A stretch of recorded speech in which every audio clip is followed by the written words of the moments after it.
আসসালামু আলাইকুম।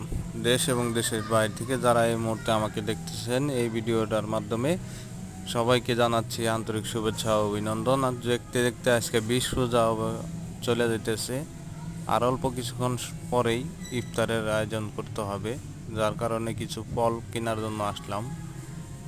তো প্রথমে ঢোকার পরেই চোখে পড়লো কলা।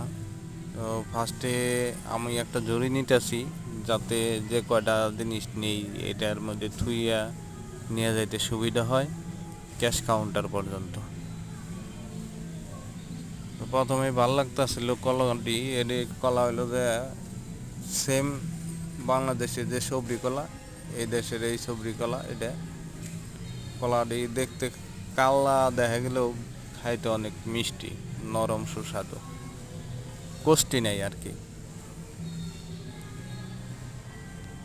তো যাই হোক, আমি এলকা মানুষ, তিনটা কলা একখানে রয়েছে এটা দেখছি।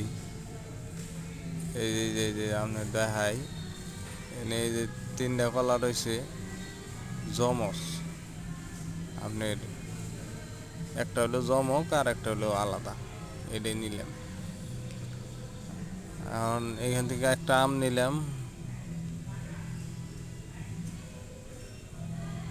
বিশেষ করে কম দামের ভিতরে ভালো মানের আম এটাই, মিষ্টি এবং সুস্বাদু, দামও একটু কম।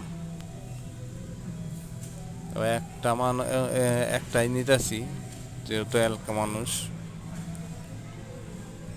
একটা একটা করে নিলে অনেকগুলো হয়ে যায়, পরে লাস্টে খাইতে কষ্ট হয়ে যায়, পুরি হারি না। এই সাইডে অবশ্য কাটা ফল অনেকগুলাই আছে কম প্রাইসে, কিন্তু কাটা ফলগুলো বেশিরভাগ ভালো হয় না, কারণ সাইড মাইড যেগুলাকে নষ্ট হয়ে যায় ওটি কাইটা মাইটা যেটুকু ভালো থাকে ওটার এই প্যাকেটিং করে তারপরে বেচছে। সো এটি না নেওয়াই ভালো।